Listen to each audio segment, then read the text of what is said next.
Okay, another unboxing. This time it's the Infinix Note 50. Actually, na-unbox na siya dito sa akong gipalitan. Okay. Bang. Gipa-tempered na po lako ni daan. New phone of my mama is here. Yan.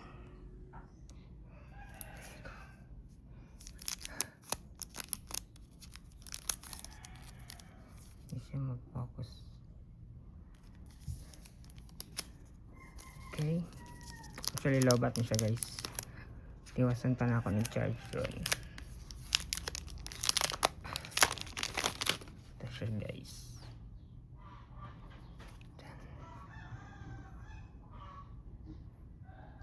It's the Infinix Note 50. Hindi siya Pro. Actually, guys, akong gananan niya is na siya wireless charging. Then, mara siya Samsung, mara siya og Vivo. Og design. Taka nang kilig, guys. Then, AMOLED na po siya og screen. Next na po siya camera. Okay, medyo lag siya gamay.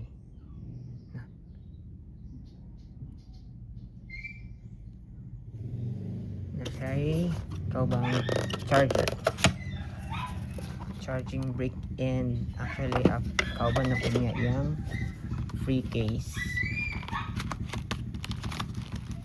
Tara.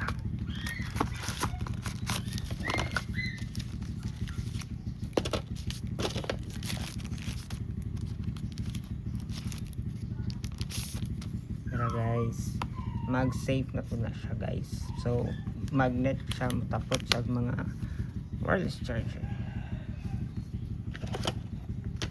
Napin niya siya yung cord dala. Yan lang.